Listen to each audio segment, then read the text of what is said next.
viewers. So I'm Dr. Jasmeet Kaur Wadhwa, pediatric pulmonologist. I manage patients having chest diseases, asthmas, allergies, wheezing, tuberculosis, any chest problems in our center, which is located at Vikaspuri. And I am also attached to Shri Balaji Action Medical Institute. So I would like to sensitize my viewers regarding some major problems which occurs in children. So what happens, the children less than 5 years of the age or maybe 10 years of the age who are having recurrent problem of cold, cough and what we say congestion of the chest, and they keep on taking medications by the local doctors or the pediatricians nearby, and after that also they still persist to have that cough which is irritating in the night, which is making the child so restless. Nocturnal cough, in the morning the child is coughing, he is having coughing while jumping, while some exercise, while some playing. So parents are actually worried about that, what is happening. And in spite of giving a lot of oral medications, still the child is recurrently having these such problems with the change of season or even without change of season, which is going on for months. Then I would suggest you please consult a specialist, because this might be harming your child's lung. What happens when the child repeatedly cough, even do not have any respiratory problem or even no breathing difficulty, but is wheezing, then you should understand where the wheeze is coming from, where the sound is coming from. Sometimes or many times it is coming from the chest. So in this condition, if we see some magnified part of a lung, this type of swelling occurs in the airway of the child. Like this is the normal airway, and this is some swelling inside the air's bronchi of the child, and this is a very severe constriction of the child's lung. So this should not happen, because if they continuously cough, this swelling increases and this causes wheezing or whistling sound or congestion. The child may not have any respiratory problem. So what do you do in this condition?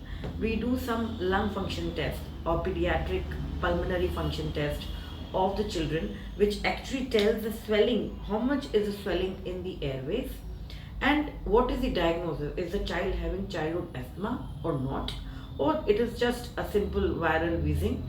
So in that condition, very specific medications are given. If you are being giving some sort of medication in the form of nebulizers, so sorry to say ma'am, nebulizers should not be given for a long time. Nebulizers have their own side effects in the form that the medicine does not go to these airways properly. It is mostly in the oral mucosa or in the lung, and the child may not get good benefit out of it. It may be just temporary. So in that condition, sometimes doctors prescribe you spacers and puff, but should be given properly, and they should be recommended by a very specialist who knows that how to give these puff or the spacers or any medication through that.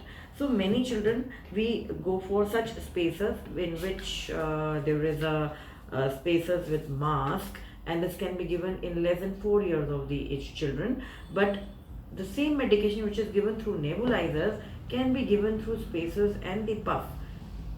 With that, by giving this, the medication goes to the lungs properly and the child gets good response without any side effect.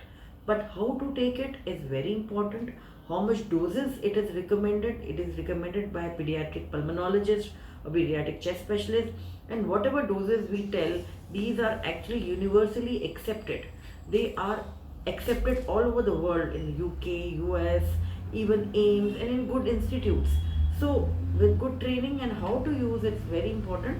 My coming videos will tell you how to use properly, in fact, so that the child has proper effect. Patients find it difficult to give this puff and spacer in less than 4 years or 3 years of the age. But still, if we tell the child, imitate how to do it, and he takes a normal breath while keeping it proper in the position, it is very useful, and this way your child will be much better. So every type of spacers it comes, even with the mask or even without a mask. So at every age group these are recommended. but this will be talked about in the next videos. But I would like to again tell you that please don't get scared of the spacer and the puff. But if it is recommended by the proper physicians or the specialist, they are much better. Even if sometimes your child may not be having lung condition, he's just having the nasal problem and the mucosa, he is snoring or is actually mouth breathing, there is always a saliva coming out of the mouth, don't worry, that may be an upper airway problem that can also be completely treated. We manage such patients completely, and we try to actually do the complete treatment even by doing some allergy testing. And allergy testings are helpful if it is done on the skin. My coming videos will also tell you about that. Many of the allergy testing are done through the blood sampling, but when this is actually not very specific, they may be in many labs, but they may not be very much helpful. Some children are sensitized to only few allergens like food or the aero allergens, and unnecessary we should not stop their milk, bananas, ghee or any other items. Majorly they should be screened for the allergies which they are having, which may be dust mite, which may be pollens, which may be insect exposure, which may be dog dander. They may be exposed to some allergens to some nuts or some items which are proteins in their food. So those should be screened by doing a proper allergy testing, which is done on the skin of the child, and we just touch it with a little bit of needle, and that is all. And in 15 to 20 minutes the test is done, which tells exactly which the child is allergic to. So that should be actually we should go for preventive medicine and the complete treatment. Complete treatment is through the oral medications or the puff, and if required, and prevention is through identifying which allergies your child is having and doing the proper test. So I would recommend you to save your child's lung. Don't go for unnecessary oral antibiotics or so many nebulizations. Go for specific treatment, and we are always ready to help you. Thank you very much.